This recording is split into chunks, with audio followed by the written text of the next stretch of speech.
அப்படியே வச்சிரு. நான் என்ன சொன்னேன் தெரியுமா? முன்னாடி தான் நிப்பாப்புல முன்னாடி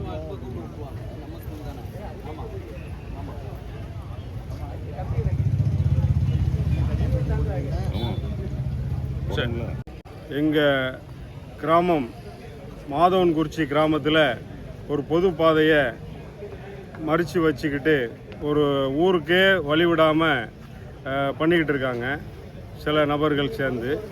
இதை நான் பல முறை புகார் கொடுத்தும் முடியல. அதனால் நான் ஹைகோர்ட் வரையும் போய் ஹைகோர்ட்லேயே ஆர்டர் போட்டாங்க.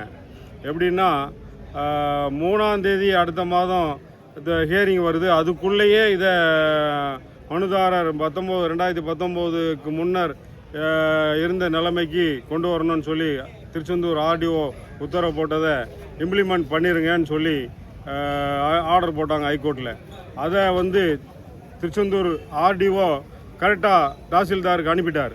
ஆனால் தாசில்தார் 15 நாளாக லேட் பண்ணிவிட்டு அந்த எதிர் மனுதாரருக்கு 7 நாள் டைம் கொடுக்குறாரு. அதோட அந்த ஹியரிங் டேட்டு வந்துடுது. அந்த ஹியரிங்கில் திரும்பவும் மாறிடுது, அடுத்த ஆர்டர் வேறு மாறிடுது. இப்படி 6 வருஷமாக ஒவ்வொரு தாசில்தார், ஆர்டிஓ, டிஆர்ஓ, திரும்பவும் ஆர்டிஓ அப்படி நாங்கள் அலைஞ்சு திரிஞ்சு எங்களுடைய வாழ்க்கையெல்லாம் பாழாக்கிட்டு இருக்கோம் பொது பாதையை எடுத்து தரதுக்காக. இப்போ கடைசியாக திருச்செந்தூரில் போட்ட ஆர்டிஓ உத்தரவை அவர் போடக்கூடாது என்று சொல்லி டிஆர்ஓ தான் போடணும் யூடிஆர் கரெக்ஷனை அப்படின்னு சொல்லி திரும்ப போன ஒரு மாதத்துக்கு முன்னாடி டிஆர்ஓவுக்கு அனுப்பியிருக்காங்க இப்போ இருக்கிற ஆர்டிஓ திருச்செந்தூர். இன்னும் எத்தனை வருஷம் ஆக போதோ தெரில.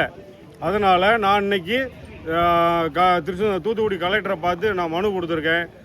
உடனடியாக நடத்துகிறேன்னு சொல்கிறாங்க. டிஆர்ஓ ஆர்டரை போட சொல்கிறாங்க. நாங்கள் எத்தனை வருஷம் ஆகுன்றது நம்பிக்கை இல்லை. உடனடியாக நடத்தி தரணும் என்று சொல்லி முதலமைச்சருக்கு இந்த பேட்டியின் மூலமாக நான் அவருக்கு கோரிக்கை வைக்கிறேன்.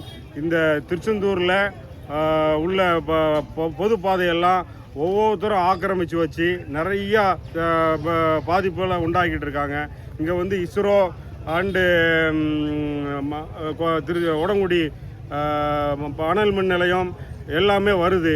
இந்த வேலை நடந்துக்கிட்டு இருக்கச்சில ஒவ்வொரு வாகனமும் போச்சில் இந்த ஆக்கிரமிப்பு மூலமாக எங்களுக்கு உயிரிழப்பீடு தான் நடக்கும்னு நினைக்கிறேன். அதனடையாக உடனடியாக இந்த ஆக்கிரமிப்பெல்லாம் அகற்றி பொது பாதையை மீட்டு தரும்படி தாழ்மையுடன் கேட்டுக்கொள்கிறேன். பேர் என்ன? மால்மருகன், மாதவன்குறிச்சி.